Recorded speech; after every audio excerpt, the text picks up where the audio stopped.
मित्रांनो, राज्यसभेच्या खासदारांच्या ज्या काही रिक्त जागा आहेत त्यासाठी काल महाराष्ट्रातील उमेदवारांची यादी जाहीर झाली आणि त्या यादीतलं एक नाव मनाला खूप आश्चर्यचकित करणारं होतं, ते म्हणजे आदरणीय शरदचंद्र पवार साहेबांचं. खरं तर पवार साहेबांनी मागच्या 4 दशकापासून महाराष्ट्राचं राजकारण केलं. आज शरद पवारांकडं महाराष्ट्राच्या राजकारणाच्या इतिहासातील एक सर्वोत्कृष्ट राज्यकर्ता म्हणून आपण सगळे पाहतो. ते शरद पवार साहेब ज्यांनी 4 वेळा महाराष्ट्राचं मुख्यमंत्रीपद घेतलं. मागच्या 4 दशकापासून ते कुठल्या ना कुठल्या राजकीय पदावर आहेत. मग आज 85 वर्षाच्या वयात त्या शरद पवारांना राज्यसभेची जागा मिळणं महाराष्ट्राच्या भविष्याच्या दृष्टीनं खरंच योग्य आहे का, हा माझा प्रामाणिक प्रश्न आहे. खरं तर भावनिक होऊन आपण कायम असं बोलतो की पवार साहेबांचं खूप मोठं योगदान आहे, त्यांना जागा देणं योग्य आहे. पण राज्यसभेचा खासदार हे पद यासाठी बनलं आहे की आपल्या राज्यातील जे काही प्रश्न आहेत ते प्रश्न कुठल्या तरी नेत्यानं जाऊन दिल्लीमध्ये प्रखरपणे मांडावेत. एक असा व्यक्ती जो जनतेतून निवडून आला नाही, पण त्यामध्ये खूप काही क्षमता आहे, ज्याचा खूप अभ्यास आहे. आज पवार साहेबांची परिस्थिती अशी आहे की पवार साहेबांना स्वतःचा फॉर्म भरण्यासाठी जाता आलं नाही. मी परत तेच सांगेल, पवार साहेबांबद्दल खूप आदर आहे, महाराष्ट्रातल्या प्रत्येकाला आहे.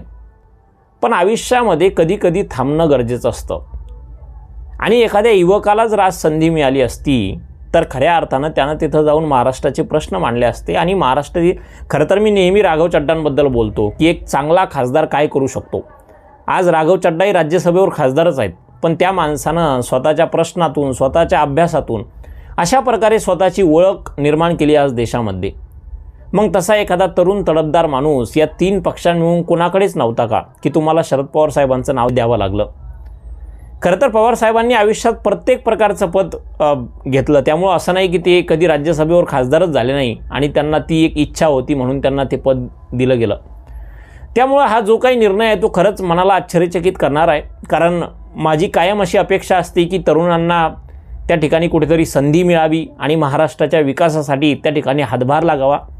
शरद पवार साहेब आता किती दिवस संसदेत जातील आणि किती दिवस काय बोलतील हे सगळे प्रश्नार्थक चिन्हच आहेत. त्यामुळे या सगळ्या विषयावर तुम्हाला काय वाटतं, जी काही खासदारकी पवार साहेबांना दिली ती खरंच योग्य आहे का? भावनिक होऊन तुम्ही मला याचं उत्तर देऊ नका, तर महाराष्ट्राच्या भविष्याच्या दृष्टीनं विचार करून याबद्दल तुमचं जे काही मत असेल ते मला कमेंटमध्ये नक्की सांगा. आणि असेच महत्त्वाचे व्हिडिओ पाहण्यासाठी फॉलो करायला विसरू नका.